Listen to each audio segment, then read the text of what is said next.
Welcome दोस्तों। तो सुबह हमने मिट्टी के जो निर्माण की प्रक्रिया के आधार पर वर्गीकरण पढ़े थे, उससे आगे बढ़ते हैं आज अब पढ़ते हैं अपन वैज्ञानिक वर्गीकरण। तो मिट्टी का जो वैज्ञानिक वर्गीकरण किया गया है वो कितने प्रकार से और किस प्रकार राजस्थान में और कहाँ कहाँ वो पाई जाती है वो पढ़ेंगे अपन। तो मृदा सर्वेक्षण विभाग यूएसए द्वारा 1975 में इसका है वो वर्गीकरण किया गया था। मृदा सर्वेक्षण विभाग यूएसए अमेरिका 1975 में। राजस्थान में है वो इनमें से 5 प्रकार की मृदा पाई जाती है। जो इन्होंने मिट्टियाँ बताई थी ना, उनमें से 5 प्रकार की मिट्टियाँ हैं वो राजस्थान में पाई जाती है। कौन कौन सी है देखते हैं। पहला एरिडी सोल, एरिड शुष्क, बिल्कुल शुष्क वाली, ठीक है, 10 सेंटीमीटर से कम वर्षा वाले क्षेत्र में पाई जाती है। शुष्क जलवायु प्रदेश, बिल्कुल शुष्क जलवायु प्रदेश, ये अपना राजस्थान है। तो इधर वाला जो एरिया है इसमें देखो हनुमानगढ़ गंगानगर को भी लिया गया है, ठीक है। और जैसलमेर है, उत्तरी जोधपुर है, ठीक है, बाड़मेर है और चूरू हो गया। तो ये एरिया इसमें तो बिल्कुल एरिड यानी शुष्क मरुस्थलीय जलवायु है वो यहाँ पर पाई जाती है। फिर आपका एंटीसोल, तो ये 10 से 40 सेंटीमीटर वर्षा वाला क्षेत्र, अर्ध शुष्क कह सकते हैं अपन, ठीक है। रेतुली बलुई मृदा कह देते हैं इसको, एंटीसोल है वो। तो ये अर्ध शुष्क जलवायु प्रदेश में पाया जाता है, ठीक है। नीचे आप जालोर है, साउथ जोधपुर ले सकते हो, पाली ले सकते हो, नागौर है, सीकर है, झुंझुनू और पूर्वी चूरू, ठीक है, ये एरिया आता है इसमें। तो ये आपकी एंटीसोल। एरिडसोल बिल्कुल इस साइड में है पश्चिम में, और एंटीसोल है वो अर्ध शुष्क में है। फिर है एल्फीसोल, तो एल्फीसोल होती है, इसकी जल धारण क्षमता सर्वाधिक होती है और ये काफ़ी उपजाऊ मिट्टी होती है। जो दोमट मृदा पड़ी थी ना, वो आपकी एल्फीसोल है। दोमट कह लो, जलोढ़ कह लो, तो ये आपकी क्या है, ये एल्फीसोल है। तो ये 40 से 60 सेंटीमीटर वर्षा वाले क्षेत्र में पाई जाती है। उपाद्र जलवायु प्रदेश, ठीक है, ये आपका अलवर, भरतपुर, जयपुर वो एरिया, ये जो अरावली आपकी इसके इस साइड वाला जो एरिया है यहाँ पर पाई जाती है। नीचे माही बेसिन है, वहाँ पर भी है वो पाई जाती है। फिर है इंसेप्टिसोल, इंसेप्टिसोल है वो 60 से 80 सेंटीमीटर, इसमें ह्यूमस और कार्बनिक पदार्थ अधिक होती है। तो कौन से में था, हमने सुबह ही पढ़ा था, ह्यूमस और कार्बनिक पदार्थ अधिक है जो पहाड़ी वाली जो मिट्टी थी ना उसमें, क्योंकि पहाड़ों पे ही पेड़ पौधे ज़्यादा होते हैं और जहाँ पर पेड़ पौधे ज़्यादा होते हैं वहीं पर आपके कार्बनिक पदार्थ होंगे, क्योंकि पत्ते गिरेंगे, वही तो कार्बनिक पदार्थ होते हैं। और ह्यूमस उसी को तो बोलते हैं जीवाश्म पदार्थ, मतलब जीवों के द्वारा। जीवाश्म वैसे तो प्राचीन काल में जो नीचे दब गए थे ना पेड़ पौधे या जीव जंतु, उनको जीवाश्म कहते हैं। लेकिन ये आपका जो पेड़ छोटे सूक्ष्म जीव है जो उनका भक्षण करके वो बनाते हैं, उसको ह्यूमस कहते हैं। तो इंसेप्टिसोल कौन सी होगी आपकी, पर्वतीय मृदा। फिर है वर्टिसोल, तो वर्टिसोल है 100 से या 80 से 100 सेंटीमीटर वर्षा वाला या 100 से अधिक सेंटीमीटर वर्षा वाले क्षेत्र में पाई जाती है वर्टिसोल। मध्यम काली वाली, दक्षिण पूर्वी पठारी प्रदेश, आपका जो हड़ौती वाला पठार है ना, इस एरिया में पाई जाती है वर्टिसोल है मध्यम काली मृदा। तो वैज्ञानिक वर्गीकरण के आधार पर पूछे ना, तो आप कहोगे कितने प्रकार, राजस्थान में 5 प्रकार की मृदा पाई जाती है। एरिड सोल, एरिड शुष्क मरुस्थलीय जो मिट्टी है वो, एंटीसोल अर्ध शुष्क वाली, और एल्फीसोल जो मैदानी भाग में पाई जाती है, पूर्व मैदानी प्रदेश में पाई जाती है, जिसमें सर्वाधिक उपजाऊ होती है और जल धारण क्षमता करने की सर्वाधिक एबिलिटी होती है। और इंसेप्टिसोल होती है पर्वतीय मृदा, इंसेप्टिसोल होती है वो पर्वतीय मृदा है, और वर्टिसोल है वो ब्लैक सॉइल है, ठीक है। फिर राज्य कृषि विभाग द्वारा 14 प्रकार की मिट्टियाँ वो बताई गई कृषि विभाग द्वारा। ये भी आजकल क्वेश्चन बहुत बार पूछते हैं कि राज्य जो कृषि विभाग द्वारा वर्गीकरण किया गया है उनमें से कौन सी मिट्टी कहाँ पर पाई जाती है, या कौन सी मिट्टी इस एरिया में नहीं पाई जाती है, वो 3-4 जिले दे देते हैं, तो वो आपको याद रखना है। तो सबसे पहले है रेवेरिना, ये गंगानगर में पाई जाती है, यहाँ पर गेहूँ सर्वाधिक होता है, ठीक है, रेवेरिना। फिर है साइरोजेक्स, ये भी गंगानगर में। फिर है जिप्सीफेरस बीकानेर में। ये 3 तो आपको एक साथ याद रखनी है। ऐसे पूछ लेते हैं कि इनमें से किस मिट्टी में लवण की मात्रा अधिक होती है, तो ये आपकी ऊपर वाली 3 है। देखो रेवरीना गंगानगर, साइरोजेक्स गंगानगर, जिप्सीफेरस है वो बीकानेर वाला एरिया है, जिप्सम ज़्यादा पाई जाती है ना। तो ये तीनों आपको याद रखनी है, रेवरीना, साइरोजेक्स, जिप्सीफेरस ऊपर वाले एरिया में। फिर है लिथोसोल जो पर्वतीय मृदा है वो, तो उदयपुर, कोटा या दक्षिणी अरावली प्रदेश में ये पाई जाती है। हालांकि इसमें जो जिले मैंने लिख रखे हैं ना, वो जिले ही आपको याद रखने हैं, डायरेक्ट जिले ही पूछते हैं। एरिया नहीं पूछेंगे कि पूर्व मैदानी प्रदेश है या पश्चिम रुस्तली प्रदेश है, नहीं पूछेंगे, आपको यही पूछेंगे डायरेक्ट कौन सी जिले में पाई जाती है, तो जिला ऑप्शन में आएगा। तो याद रखना आपको रेवरीना आपको गंगानगर करना है, साइरोजेक्स गंगानगर करना है, जिप्सीफेरस आपको बीकानेर करना है। यहाँ इसमें है ना पीली मृदा होती है ये, और यहाँ पर मूंगफली है वो ज़्यादा होती है। फिर पर्वतीय मृदा उदयपुर कोटा, ये 2 जिले ही आपको याद रखना, यही पूछेंगे, उदयपुर कोटा पर्वतीय मृदा लिथोसोल। फिर जैसलमेर और बीकानेर में पाई जाती है कैल्सी ब्राउन मृदा, जैसलमेर और बीकानेर वाला जो एरिया साउथ बीकानेर और जैसलमेर वाला एरिया यहाँ पर पाई जाती है कैल्सी ब्राउन मृदा याद रखनी है, ठीक है। इसको बीज से याद रख रही हो, बीकानेर और जैसलमेर। तो कैल्सी ब्राउन मृदा कहाँ पर पाई जाती है, बीकानेर और जैसलमेर। फिर है डूंगरपुर और बांसवाड़ा में पाई जाती है लाल लोमी मृदा, ये तो चलो आपको पता है, लाल लोमी आपके राजस्थान के ये साउथ वाला एरिया था ना, यहाँ पर थी। तो डूंगरपुर और बांसवाड़ा में पाई जाती है लाल लोमी मृदा। फिर नवीन भूरी मृदा, इंपॉर्टेंट है, भीलवाड़ा अजमेर याद रखना आपको, नवीन भूरी बीच में, तो नवीन भूरी नवीन नया, तो राजस्थान के बीच में पाई जाती है, याद रखना आपको, ठीक है। नवीन भूरी है वो भीलवाड़ा और अजमेर में, 2 जिले आपको याद रखने, इंपॉर्टेंट है, पूछा गया क्वेश्चन है ये। फिर मरुस्थलीय मृदा गंगानगर, चूरू, झुंझुनू, बीकानेर, जैसलमेर, नागौर, बाड़मेर, जोधपुर और सीकर, इसमें तो कोई दिक्कत नहीं आएगी।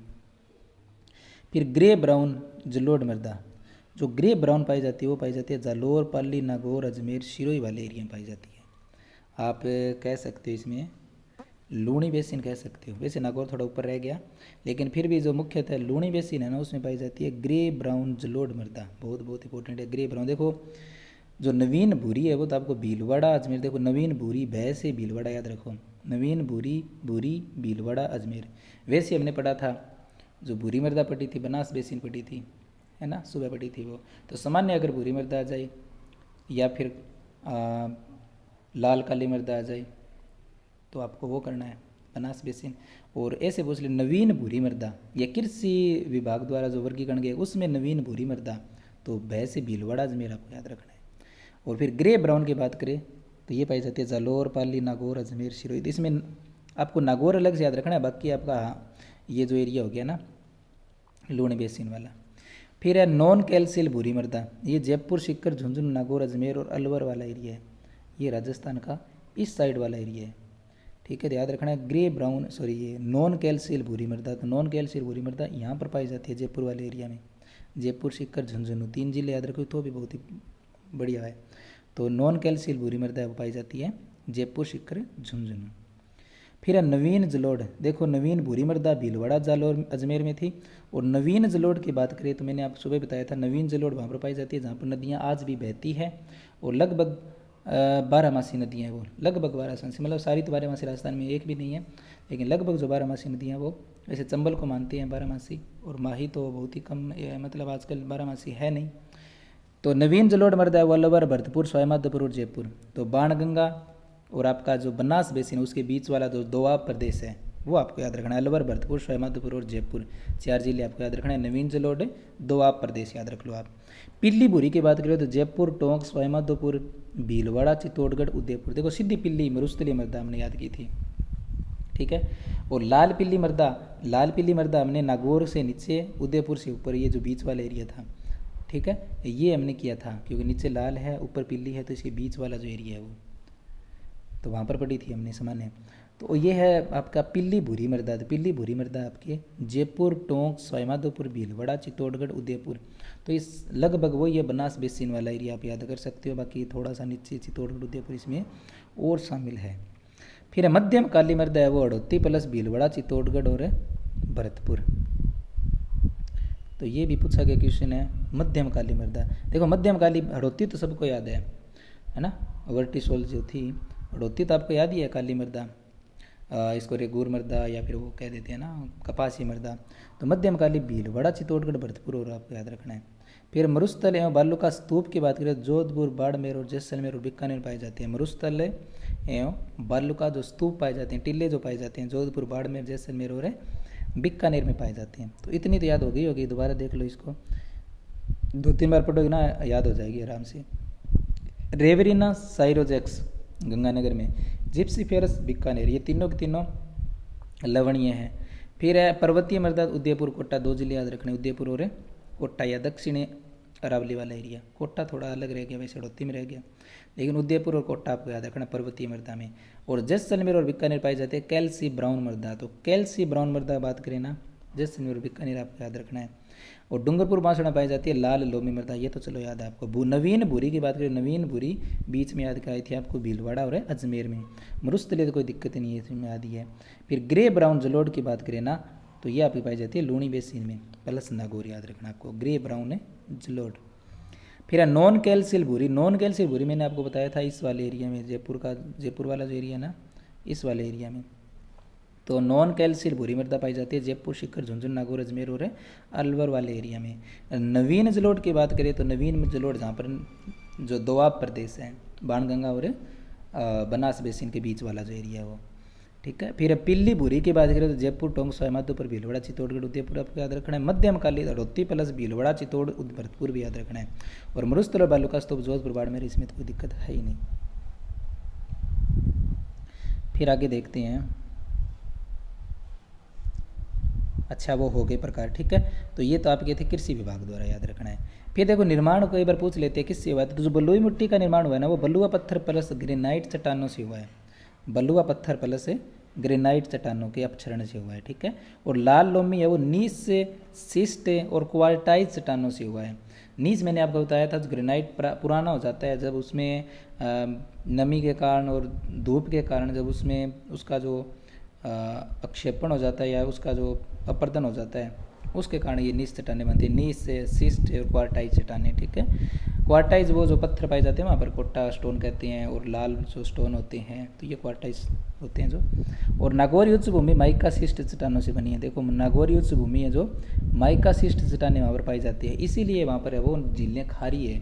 तो सर्वाधिक खारी झीलें कहाँ पर पाई जाती है, नागौर में।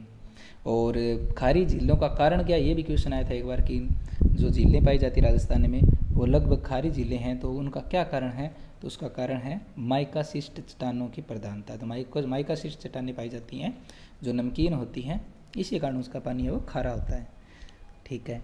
फिर मिट्टी की सर्वाधिक विषमता पाई जाती है पाली में, सुमेरपुर पाली आपको याद रखना है। तो मिट्टी की सर्वाधिक जो विषमता पाई जाती है, मतलब यहाँ पर बहुत टाइप की मिट्टी पाई जाती है। देखो जोधपुर है और पाली आपका एरिया यहाँ रह गया ना, तो इसमें देखो आपका नीचे वाली लाल मिट्टी है, इस साइड काली मृदा है, यहाँ पर लाल काली है, ऊपर पीली मृदा है, तो ये बीच में रह गया ना, इसीलिए पाई जाती है यहाँ पर। तो आपको याद रखना है सर्वाधिक विषमता पाई जाती है पाली में। और पिल्ली मरुस्थलीय प्रदेश में, पाली मरुस्थलीय प्रदेश में आता है, परंतु यहाँ टिल्ले है वो नहीं है पाली में, ठीक है। ये भी इंपॉर्टेंट चीज़ याद रखना आपको। और मिट्टी की सर्वाधिक विषमता सुमेरपुर पाली याद रह जाएगा, पूछा गया क्वेश्चन है, ठीक है। पिल्ली भूरी रेतीली मृदा की बात करें तो ये पाली व नागौर में पाई जाती है, बीच वाला एरिया कोई दिक्कत नहीं। देखो पिल्ली बोल दिया इसने, भूरी जो आपके बनास बेसिन में है, पिल्ली जो आपके मरुस्थलीय है, रेतीली मृदा है, और रेतीली भी बोल दिया साथ में। तो पिल्ली देखो, पिल्ली भूरी जलोढ़ अलग होती है, पिल्ली भूरी जलोढ़ बोले मैदानी प्रदेश में होती है, और पिल्ली भूरी रेतीली पूछे तो अपने वाली जो मिक्स है वो पाई जाती है, तो ये पाली और नागौर में है, ठीक है। फिर अविकसित मृदा रेतीली बलुई मृदा, यहाँ पर अपर्दन अधिक होता है इसमें। वैसे लाल मिट्टी को भी पढ़ा था हमने, और ब्लैक सोल को पढ़ा था हमने विकसित मृदा। तो ये भी आपकी जो अविकसित मृदा रेतीली बलुई, यहाँ पर अपर्दन अधिक होता है इसमें। जलीय पर देखो दो क्वेश्चन पूछते हैं, एक तो पूछते हैं जलीय अपर्दन, तो जलीय अपर्दन आपको पूछे ना कहाँ पर होता है, तो हड़ौती प्रदेश में ज़्यादा होता है, या साउथ राजस्थान में ज़्यादा होता है, या अरावली प्रदेश में होता है, ठीक है। जहाँ पर लाल मिट्टी पाई जाती है, जहाँ पर काली मृदा पाई जाती है, और वहाँ पर आपका जलीय अपर्दन होता है, क्योंकि बारिश ज़्यादा होती है, बारिश से जलीय अपर्दन होगा, ठीक है।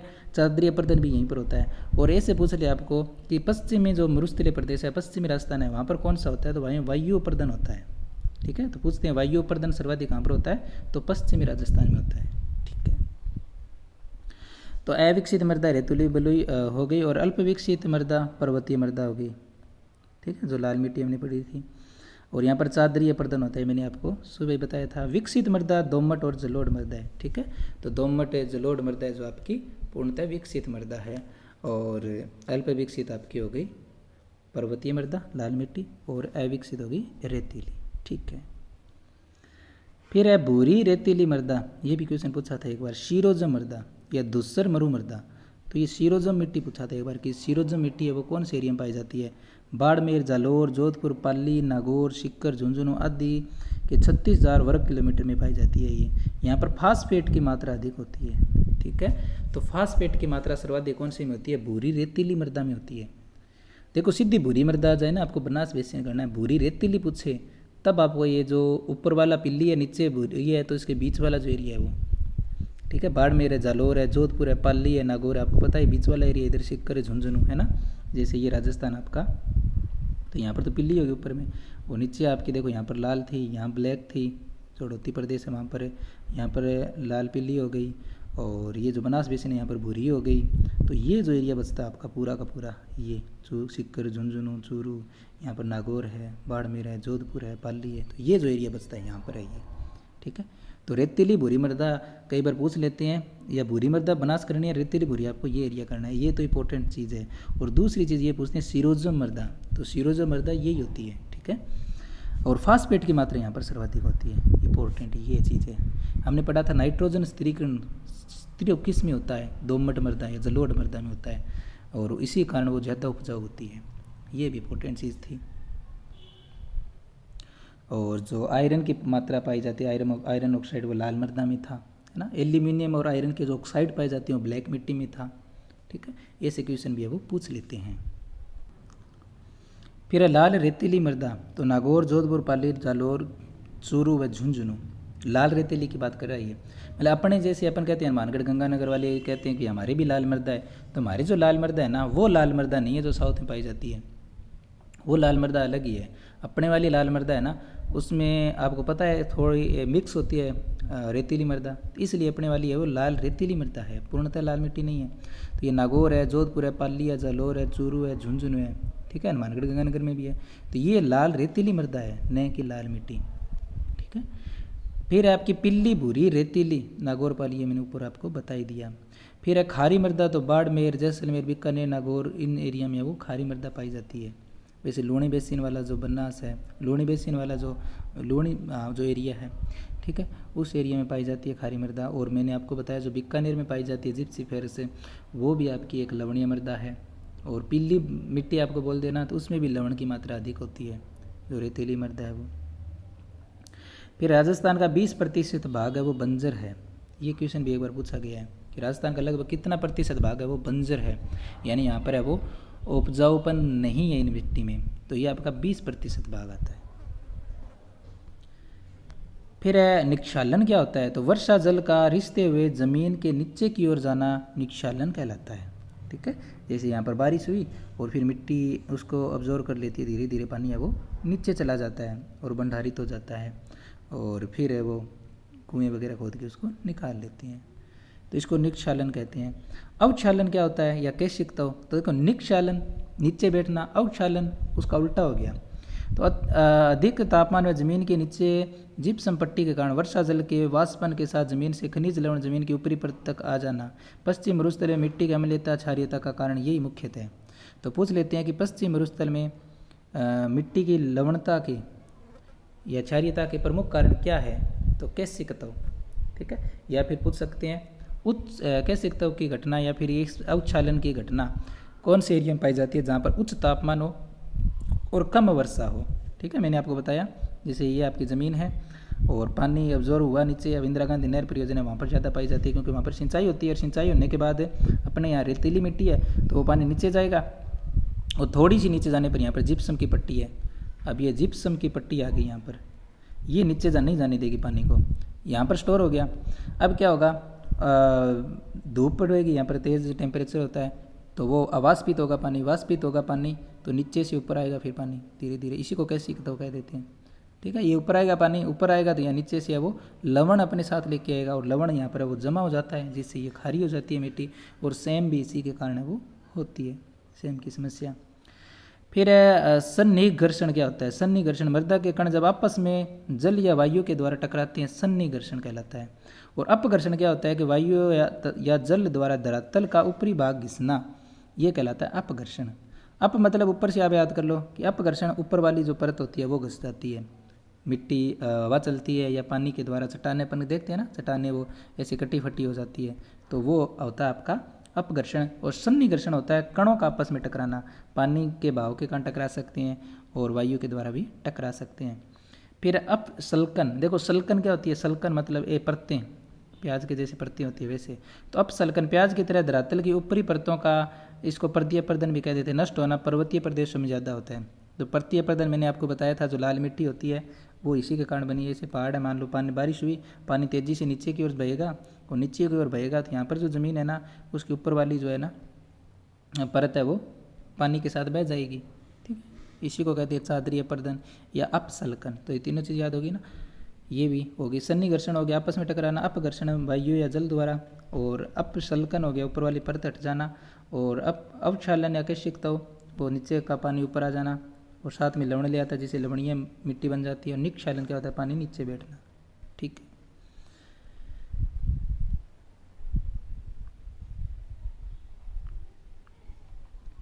फिर ये थोड़ी सी चीज़ें लिख रखी हैं यहाँ पर। अरावली दिल्ली सुपर ग्रुप की यहाँ पर क्वार्टाइट चट्टानें पाई जाती हैं। अरावली सुपर ग्रुप है, ग्रेनाइट, नीस और शिस्ट चट्टानें यहाँ पर है वो पाई जाती है।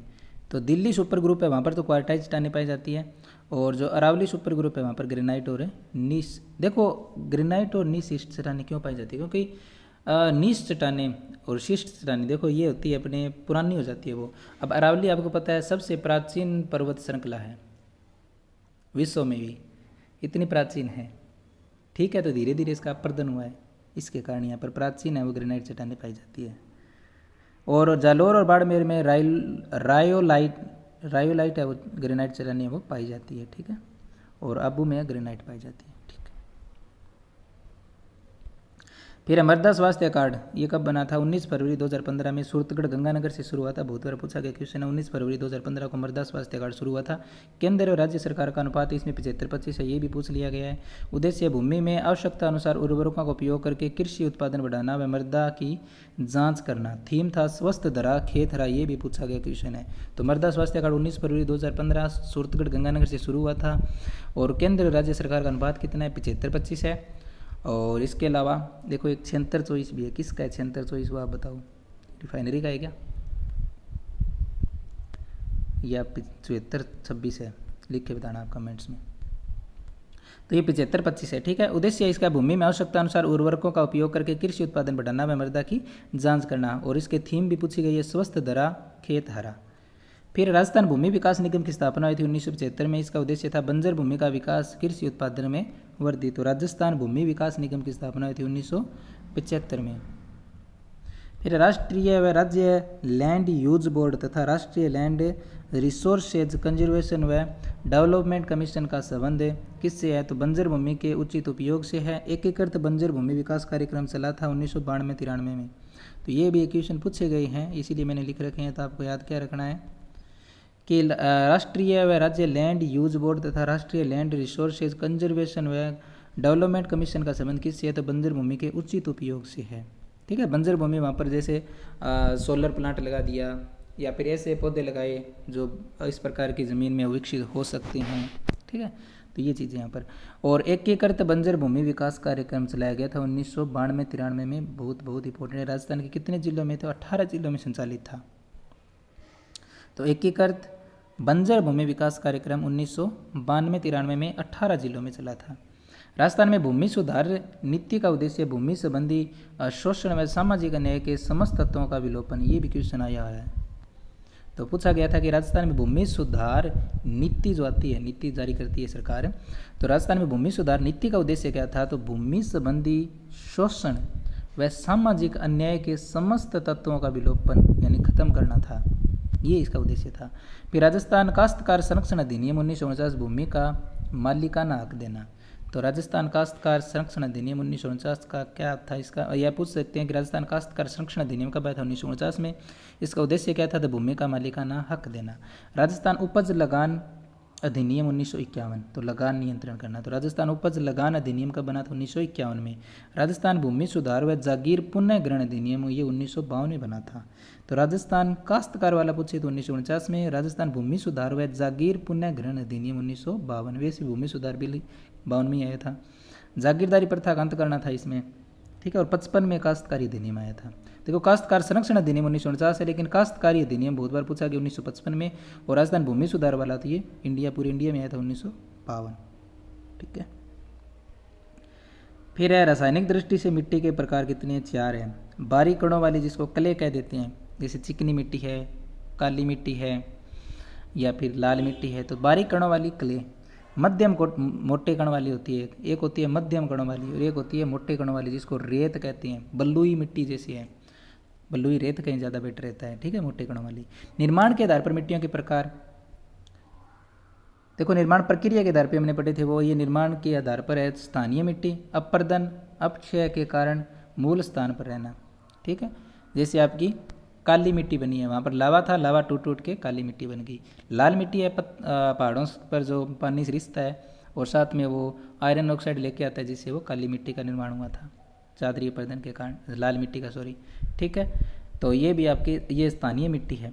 फिर है विस्थापित मिट्टी, तो जल वायु द्वारा अपर्दन के कारण दूसरी जगह स्थानांतरित मिट्टी को क्या कहते हैं अपने, विस्थापित मिट्टी कहते हैं। जैसे पश्चिम की तरफ मरुस्थल का विस्तार हो रहा है, तो वहाँ पर बलुई मिट्टी उड़ उड़ के जा रही है, टीले बना रही है, तो वो क्या हो गया आपकी विस्थापित मिट्टी होगी। या फिर अपन नवीन जलोढ़ मृदा कह सकते हैं, पानी के साथ है वो बह करके आती है, वहाँ पर जमाव हो जाता है, उनका निक्षेपण हो जाता है, तो ये आपकी क्या है, एक विस्थापित मिट्टी है। सिंचित भूमि, चाही व असिंचित भूमि को बरानी कहते हैं। तो चाही भूमि, ये पूछते हैं, नॉर्मल सा क्वेश्चन है कि सिंचित भूमि यानी जिसमें पानी लगाया जाता है, तो वो मिट्टी कौन सी होती है, चाही भूमि होती है, ठीक है।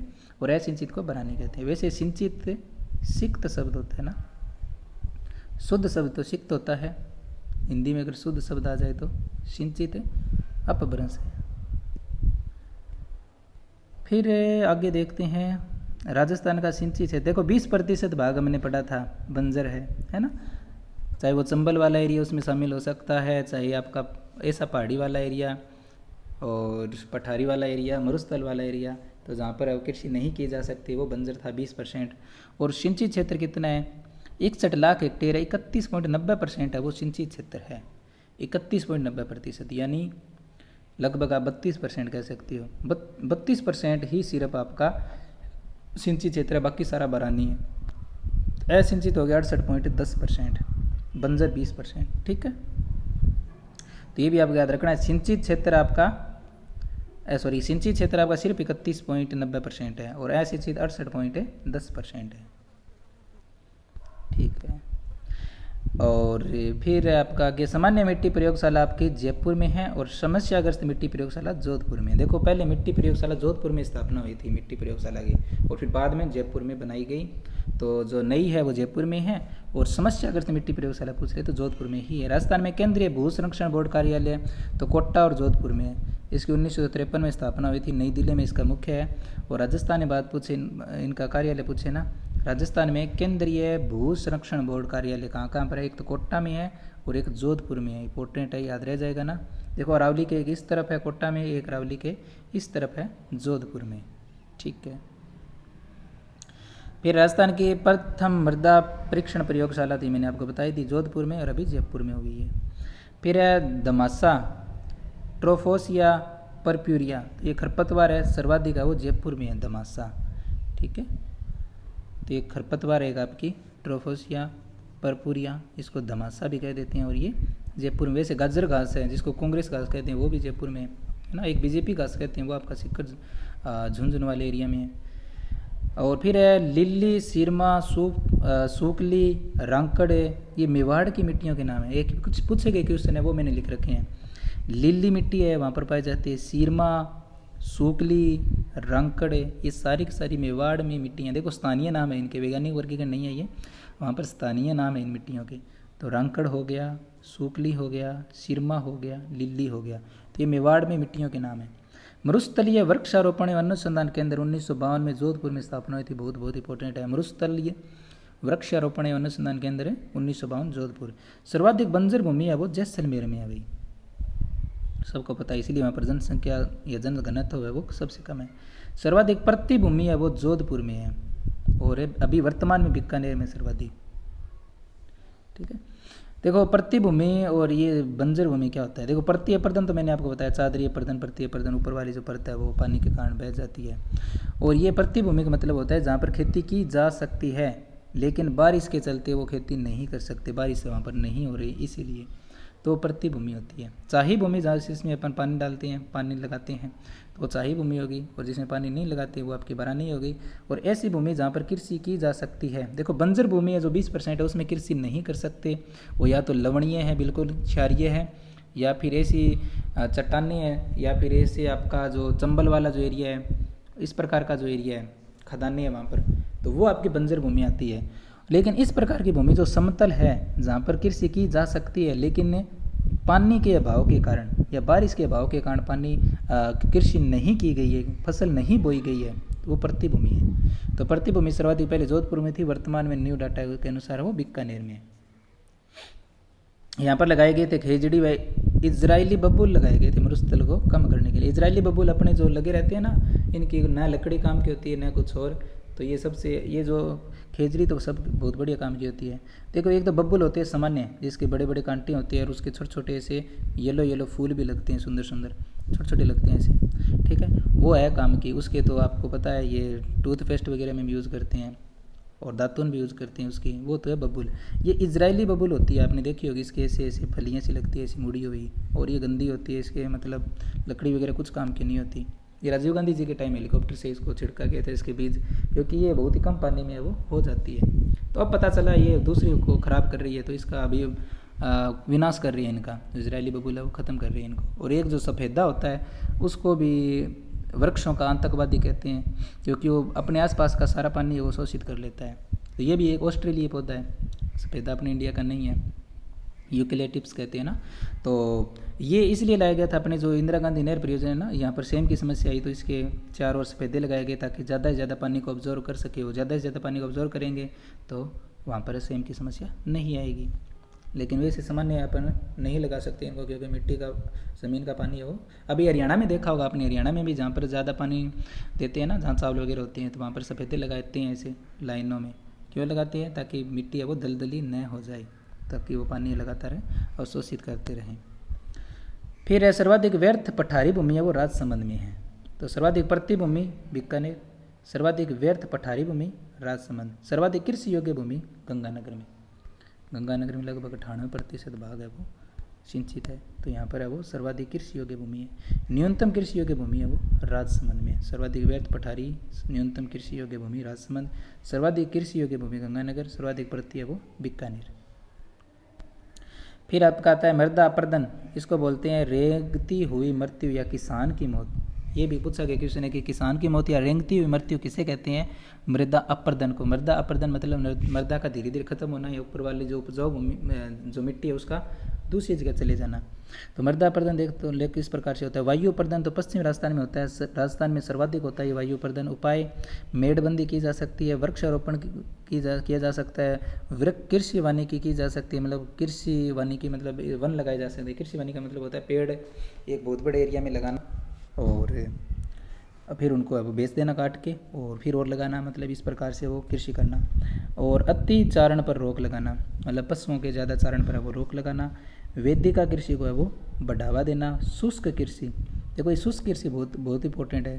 क्वेश्चन पूछते हैं कि राजस्थान में मरुस्थल को कम करने के लिए कौन सी तकनीक अपनाई जा सकती है, तो उसमें एक आपका ऑप्शन आता है शुष्क कृषि। शुष्क कृषि का मतलब सूखी खेती नहीं होता, शुष्क कृषि का मतलब होता है जितने पानी की जरूरत होती है उतना ही पानी लगाना। इसमें ड्रिप और फवारा पद्धति दो आती है, ठीक है। ड्रिप पद्धति आती है जिसमें बूंद बूंद पानी दिया जाता है जड़ों को, और एक फवारा द्वारा पानी दिया जाता है, तो ये आपका इसमें आता है। तो ये चीज़ याद रह जाएगी। वायु द्वारा अपर्दन पश्चिमी राजस्थान में सर्वाधिक होता है, ये अभी पीछे कंपटीशन एग्जाम में क्वेश्चन पूछा था। इसके उपाय भी पूछते हैं। मेड़बंदी मतलब इसके चारों ओर, खेत के चारों ओर ऐसे मेड़ बना दी जाती है ऊंची ऊंची, जिससे मिट्टी बाहर नहीं जा पाती। वृक्षारोपण या वृक्ष पट्टी भी लगाई जा सकती है ऐसे, ये भी सबसे बेस्ट उपाय होता है वृक्ष पट्टी लगाना। अभी चाइना में आपको पता है, चाइना में जब तूफान आता था तो वहाँ पर संघाई में बहुत सारा मिट्टी आ जाती थी, तो इसलिए उन्होंने वहाँ पर क्या कर दिया, इस साइड में पूरी तरह से जंगल बना दिया, वहाँ पर पेड़ ही पेड़ लगा दिए, तो मिट्टी नहीं आती, न वहाँ मिट्टी का अपर्दन होता और वहाँ पर हरियाली भी हो गई, ठीक है। तो मेड़बंदी है, वृक्षारोपण है, कृषि वानिकी है, अतिचारण पर रोक लगाना, ये सारी की सारी आपको याद रखना है। वेदिका कृषि ये भी इंपॉर्टेंट है, याद रखना है। फिर जल द्वारा अपर्दन तो सर्वाधिक झालावाड़ में होता है। जल द्वारा अपर्दन है वो सर्वाधिक झालावाड़ में होता है। जैसे मैंने आपको बताया जो ब्लैक मिट्टी है उसमें नाइट्रोजन की मात्रा अधिकतम होती है, लेकिन वहाँ पर नाइट्रोजन की जो मात्रा अधिक होती है ना उसमें वो जलीय अपर्दन के कारण वो बह जाती है, इसलिए वहाँ पर ज़्यादा उपजाऊ है वो नहीं रह पाती वो। फिर परतीय अपर्दन है, इसी जल का ये एक प्रकार है, जल द्वारा ही होता है परतीय अपर्दन। तो ये आपको बता दिया कि जलवायु द्वारा ऊपरी परत घट जाना, समतल भूमि में ज़्यादा होता है, मध्य अरावली प्रदेश या मरु प्रदेश में इसका प्रभाव देखने को मिलता है। उपाय समोच्च रेखीय जुताई, सीढ़ीदार खेती, जूमिंग कृषि पर रोक, तो परतीय प्रदन को रोकने पर के ये उपाय है समोच्चय रेखीय जुताई, ठीक है। और सीढ़ीदार खेती, जैसे ये पहाड़ है, यहाँ पर ऐसे जो कट कट के ज़मीन है और यहाँ पर पौधे लगा दिए, तो यहाँ पर जब फसल लगाएंगे ना तो पानी के साथ मिट्टी नहीं बहेगी, जड़ें हैं वो उसको पकड़ लेगी मिट्टी को, ठीक है। झूमी कृषि पर रोक लगानी चाहिए। झूमी कृषि मैंने आपको बताया था कि एक जगह वो फसलों खेतों को जला करके वहाँ पर जो राख बनती है उसमें फास्फोरस अधिक होता है, तो वहाँ पर मक्का बोते हैं और फिर वो जब ख़त्म हो जाता है वो अनउपजाऊ हो जाती है, फिर दूसरी जगह यही काम करते हैं, स्थानांतरित कृषि या झूमी कृषि। फिर अवनालिका अपर्दन, तो नदियों द्वारा समतल जमीन को में नालियाँ बनाकर उसे ऊबड़ खाबड़ बना देना, ठीक है। ये मुख्य चंबल बेसिन में होता है। तो जो चंबल वाली है, चंबल इतनी थोड़ी है, चंबल के चारों ओर है ना बहुत सारा एरिया वो बंजर हो चुका है, तो वहाँ पर जो गहरी गहरी है वो खाइयाँ बन गई है, ठीक है। इसको कहते हैं अपन अवनालिका अपर्दन। पानी देखो पहले बाहर जाता है, ज़्यादा जो पानी आता है फिर वो वापस आता है, तो वहाँ पर वो नालियाँ सी बन जाती है, इसको अवनालिका अपर्दन है वो कहते हैं।